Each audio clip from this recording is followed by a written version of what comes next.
Hello friends, welcome to our channel Knowledge Amplifier. So today in this particular video we are going to explore one very important concept related to Snowflake stored procedure, especially when we are writing this stored procedure using Python. So while writing any code base in Python programming language, often we keep the reusable code base in some helper module or util module, right? So that we can easily import them in the beginning of the code and use that easily in any Python code, so that no need to write that same code base again and again in different Python files, right?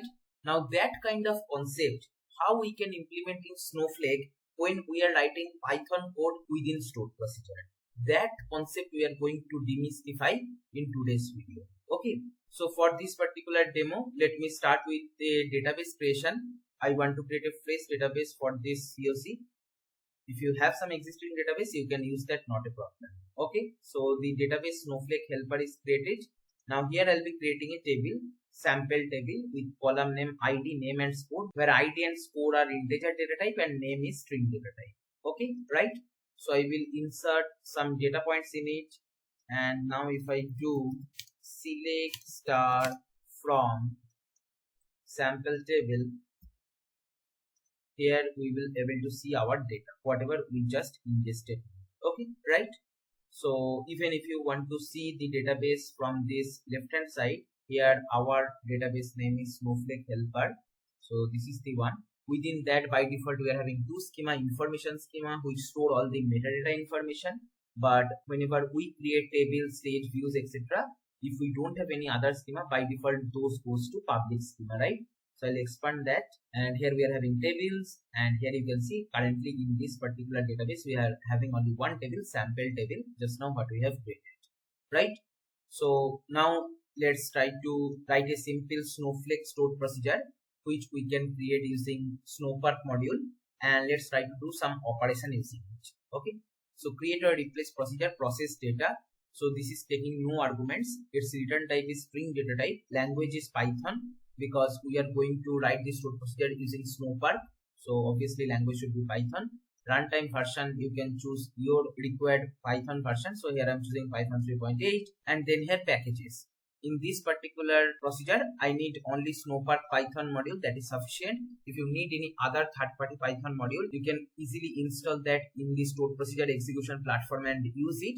Just you need to add that here. Like for example, if I want pandas, I need to write here pandas like that, right? Which I already discussed in my previous video. While working with PyPDF to read the PDF file content, that time we have used this kind of packages statement, right? So then here handler. Handler is basically defining which function it will be calling or what is the starting point when this stored procedure will be executed, right? So here if you see, we are having multiple function, but here we are having def run. So from this particular place, our actual execution will start. Okay, and then execute as scholar. So already I have discussed execute as scholar, execute as owner. These are the two ways how we can execute stored procedure. If you want to know that detailed explanation, you can check the link given in the description box. Okay, right? Now here as. Within double dollar symbol, we need to write our Python code. So here we are importing two things. From Snowflake Snowpark, we are importing session, and from Snowflake Snowpark functions, we are importing everything. Just like while working with PySpark, we use from pyspark.sql.functions import star. Like that way, same kind of command we are using in Snowpark. Okay, right? Now let's go to our run function, because that is basically our handler that will be actually called, or that is the starting point of the code. So here if you see, it is not taking any arguments apart from session. So this is snowpark session what we are passing. If you need to pass any argument, so obviously you need to put that here also, and then that particular argument you can capture within this particular run function by providing comma and then provide the argument like that, right? And for this particular run function, return type is string, so that's what we are defining here. Now as a first step, we'll be loading our data. So already in sample table, we have ingested some data. So that one we are reading it using session.table. Okay, right? Now here if you see the name column is there. First operation what we are performing is converting this uppercase names to lowercase. Okay. So df underscore lowercase equal to convert string to lowercase. This particular function we are calling by providing the data frame. And this df is basically that data frame where we have read the table. Okay. Now let's see convert string to lowercase what this function does. If you see here, I have already defined. All we are doing is df.with column name. So this name column we are replacing with lower of df of name. Okay, so that way this name column which is having currently all the uppercase names will be converted to lowercase. Right? Very simple transformation. Then we are filtering some amount of data. What we are filtering? Filter based on score. So here we are having score column. We want to filter out all those rows which are having score greater than 80. Let's consider like that way. Okay. So for that, here I have written another function df.filter df score greater than threshold. So whatever threshold value will be passing here, based on that it will be executing this particular function. It is taking the data frame as a first argument and threshold value as a second argument. So I hope you are getting it easily that once we are getting the lowercase names and we are applying the filter condition, that score should be greater than 80. So that means this row will be coming, this row will be coming in the output, and apart from that this row will be coming in the output. So 1, 2 and 5, right? And then this process data maybe we are writing in a target table. The target table name we have given as transform table.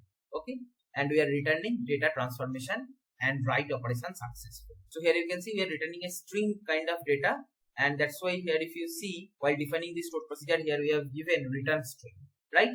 So a very simple stored procedure, just reading the data, converting the names to lowercase and applying filter based on threshold, right?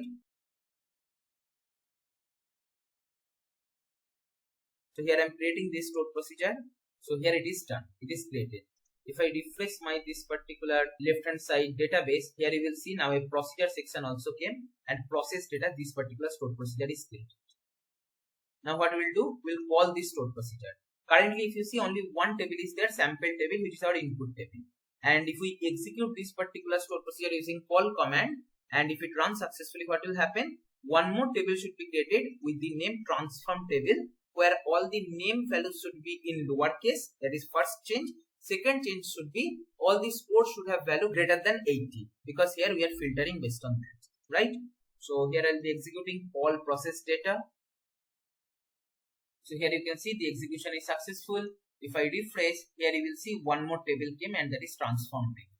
So let's execute this particular select star command on transform table, and let's see how the data looks like. So here if you see, as I told you that because of the filter criteria of greater than 80, only 1, 2, 5, these three IDs will be coming. If you observe the names, all are in lowercase, although while inserting the data here we have given all in uppercase, and now in the output we are getting all lowercase names. The only reason is we are calling or applying this particular lower function, right?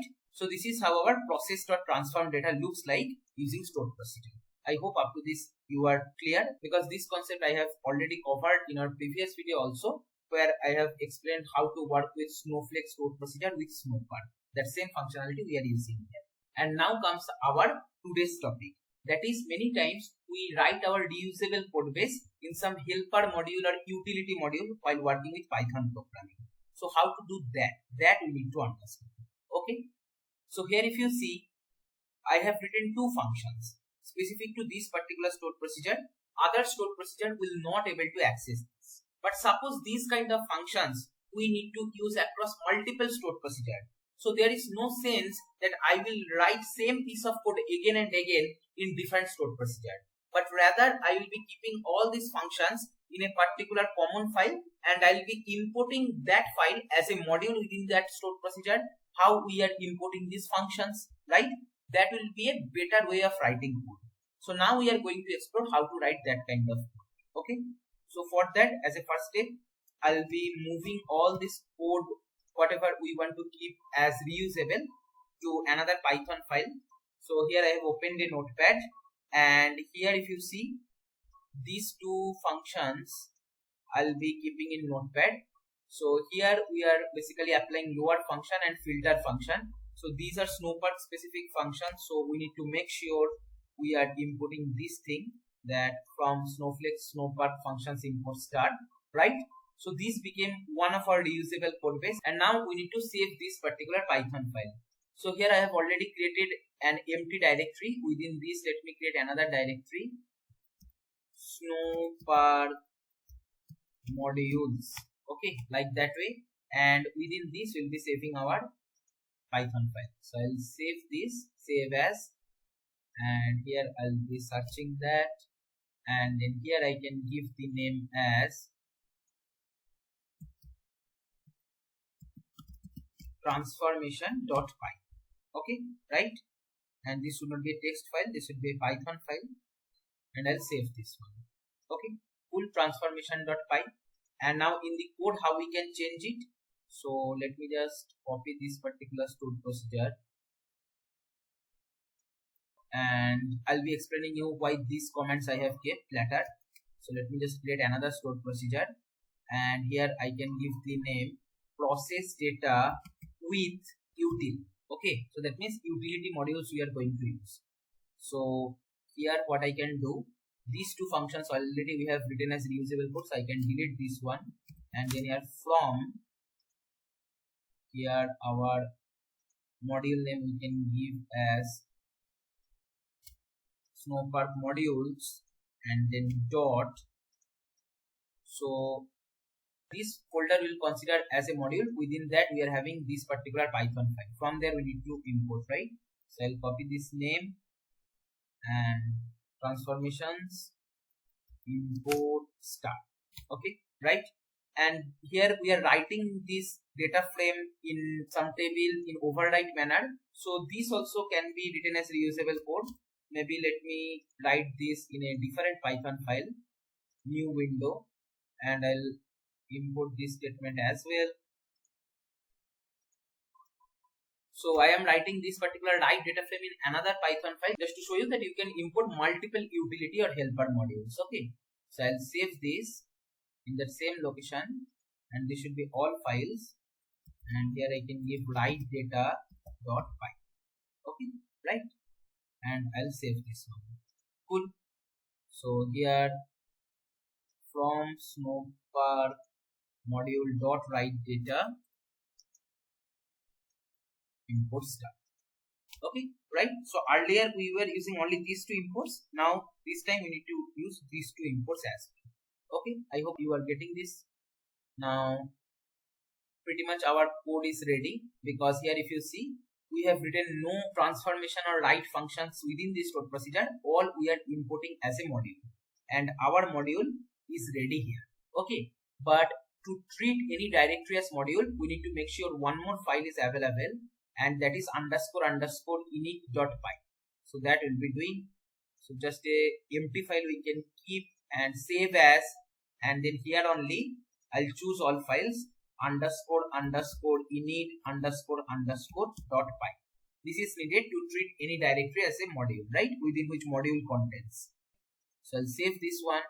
With this, pretty much our module is ready. Now I will go outside. So snowpark module, and what we need to do, we need to zip it. Okay, so send to zip. So it is zipped.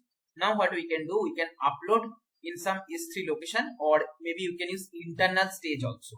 So this particular S3 location I'll be using as an external stage. Okay, so I'll be dragging and dropping that here, and then here I'll click on upload. So what we have done, we have kept all our reusable code with __init__.py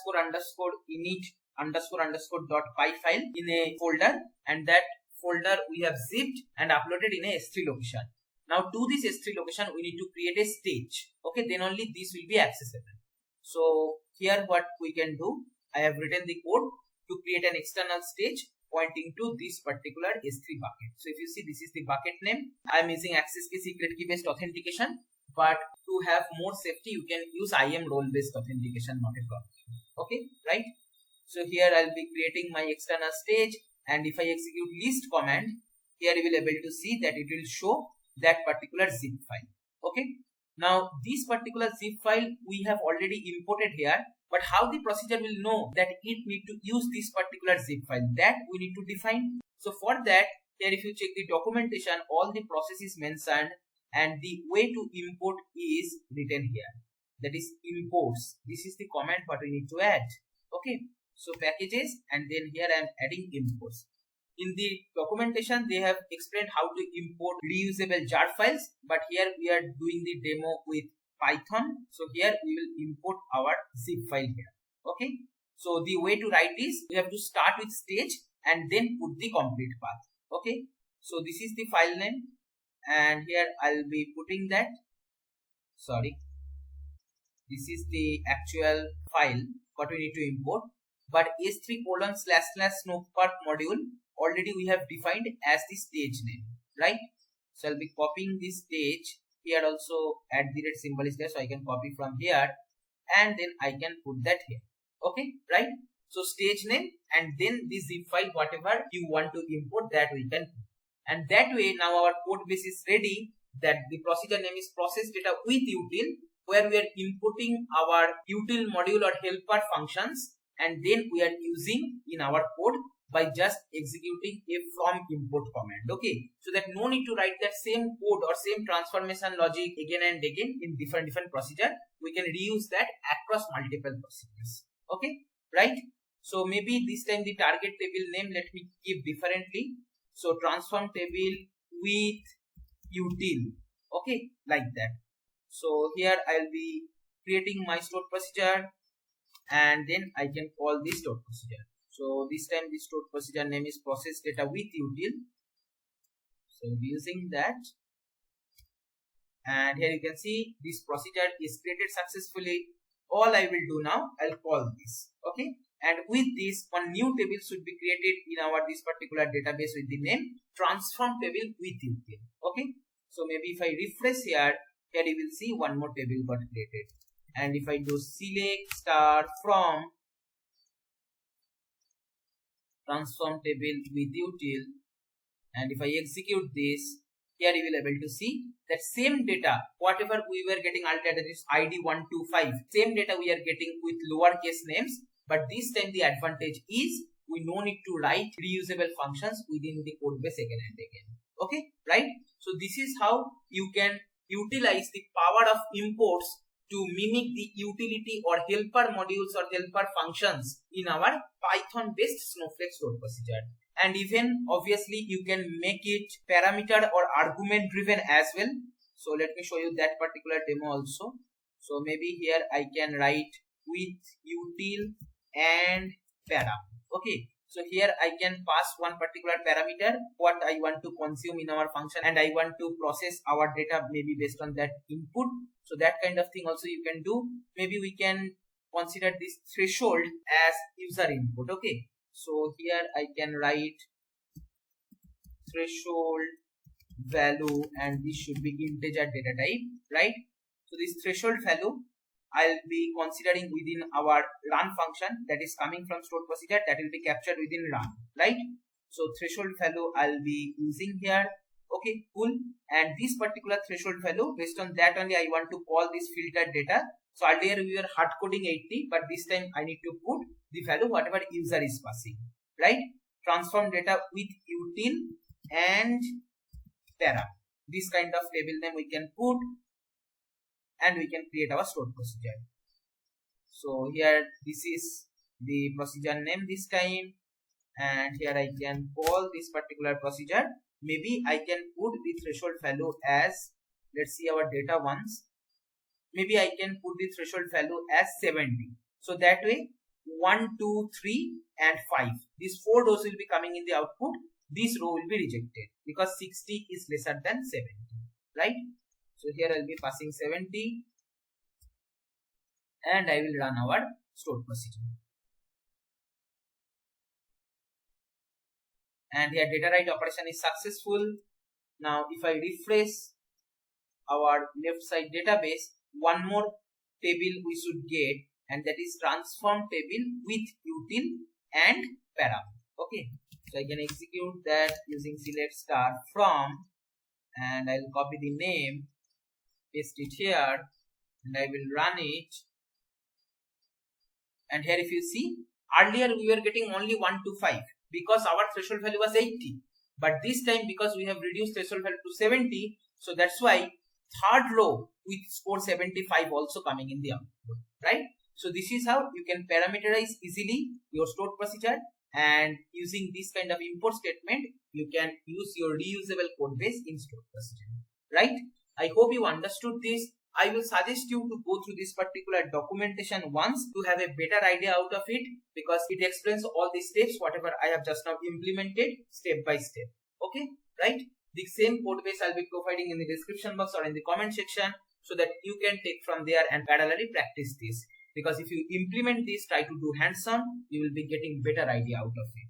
So this is all for this video. If you find this video helpful, then please like, share and comment. Subscribe our channel if you have not subscribed till now. And don't forget to press the bell icon to get the notification of our latest videos.